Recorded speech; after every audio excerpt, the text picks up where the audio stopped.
প্রশাসন দেখুন, পুলিশ তো প্রথম থেকে নতজানু। পুলিশকে স্বাধীনভাবে কাজ করতে দেয় না। পুলিশভাবে কিছু করতে গেলে আমরা নয় তাদের রোষানলে পড়ে যাই। আমি পুলিশকেও দোষ দেব না। পুলিশকে যারা পরিচালনা করে তাদেরই তো দোষ। পুলিশের হাত পা বেঁধে তারপর বলছে তুমি তুমি কি শান্তি শৃঙ্খলা বজায় রাখো। পুলিশের সামনে হয়েছে কালকে দিনের বেলা থেকে শুরু। তৎক্ষণাৎ যদি পুলিশ বন্দোবস্ত নিত তাহলে কিন্তু এরকমটা হতো না। বহিরাগতরা গিয়ে এরকমভাবে ঘটনাগুলো ঘটালো। এখন পরিস্থিতি নিয়ন্ত্রণের বাইরে। থমথম সারা এখন এই যে দিনের বেলা পুলিশের সামনে আজকে এই তো এখন কটা বাজে ১২টা, ধরুন ১২:৩০ বাজে। এই ১১টা ১০টা থেকে ১১টার মধ্যে ওখানে পুলিশের সামনে দোকানপাট লুট করে নিয়ে যাচ্ছে একটা সম্প্রদায়ের দোকানপাট। তো এটা কি সিগনিফাই করে? মানুষ পুলিশের উপর ভরসা বিশ্বাসটা রাখবে কিভাবে? ব্যর্থতা কার? স্বরাষ্ট্রমন্ত্রী, ব্যর্থতা কার? মুখ্যমন্ত্রী।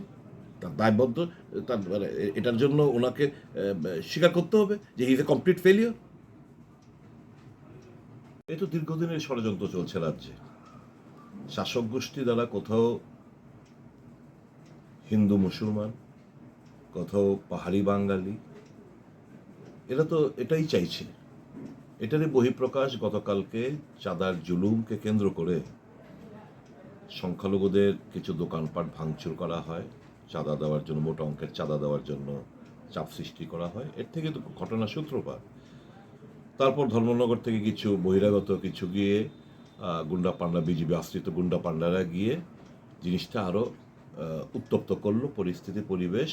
এরপর থেকেই তো একটা মানে রক্তক্ষয়ী সংঘর্ষ আমরা দেখলাম, যেখানে পুলিশের গুলিতে মারা যায়। এখন তো লাশ দিতে অস্বীকার করছে।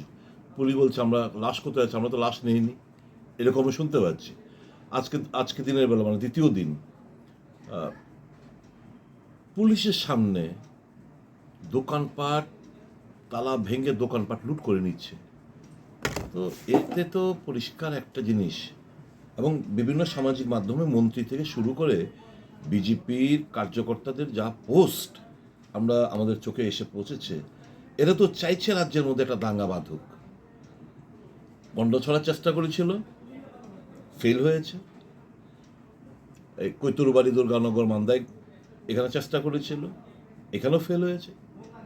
এখন আরো ব্যাপক মাত্রায় আপনার কদমতলাতে আমার বিশ্বাস শুভবুদ্ধি সম্পন্ন মানুষ ওখানেও ফেল করবে, তাদের ষড়যন্ত্রকে রুখে দাঁড়াবে শান্তি পরায়ণ মানুষ।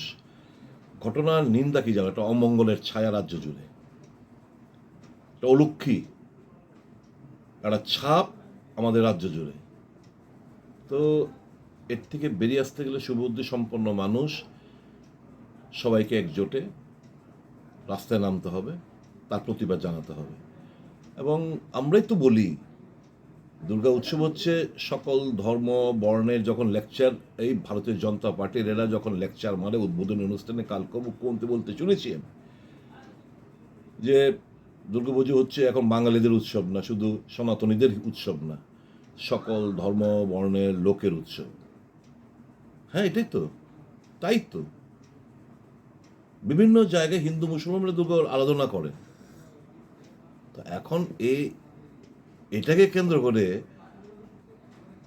চাঁদাকে কেন্দ্র করে এরকম পরিস্থিতি, একটা মিনি দাঙ্গা একটা ঘটনাগুলো ঘটবে, এটা তো ত্রিপুরাটা কোন জায়গায়, শান্ত ত্রিপুরা কোন দিকে আমরা নিয়ে যাচ্ছি ত্রিপুরাকে?